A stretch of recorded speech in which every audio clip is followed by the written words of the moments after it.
আমি আপনাদের জ্ঞাতার্থে কয়েকটি সিদ্ধান্তের কথা ঘোষণা করে আমার কথা শেষ করব। আমরা ৩রা সেপ্টেম্বর থেকে ৬ই সেপ্টেম্বর মহানায়কের জন্ম দিবসের শতবর্ষ পালন করার সিদ্ধান্ত নিয়েছি। তার প্রস্তুতি ইতিমধ্যে হবে এবং এই সময়কালে আমরা অনেকগুলি কাজ করব। তার মধ্যে মহানায়কের নামাঙ্কিত একটি ফিল্ম সেন্টার কলকাতাতে তৈরি করার সিদ্ধান্ত হয়েছে। আর কলকাতা পৌরসভা পরিচালিত উত্তম মঞ্চ তাকে সংস্কার এবং আধুনিকীকরণের দায়িত্ব আমরা নিয়েছি।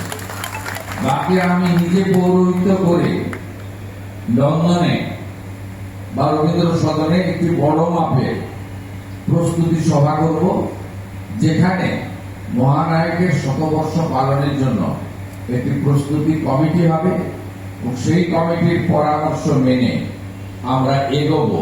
নিশ্চিতভাবে তার পরিবারের অনুমতি সব ক্ষেত্রে নিয়েই আমরা কাজ করব।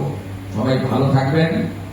আজকে মহানায়কের প্রতি অন্তরের অন্তঃস্থল থেকে শ্রদ্ধাঞ্জলি জ্ঞাপন করে এই রাজ্যের সমস্ত শিল্পী, সাংস্কৃতিক কর্মী, মহানায়কের যারা ফ্যান ফলোয়ার্স রয়েছেন, তাদের সকলকে আমার পক্ষ থেকে, পশ্চিমবঙ্গ সরকারের পক্ষ থেকে কৃতজ্ঞতা চিত্তে যথাযথ শুভেচ্ছা জ্ঞাপন করে আমার ছোট্ট কথা এখানেই শেষ করলাম। ভালো থাকবেন।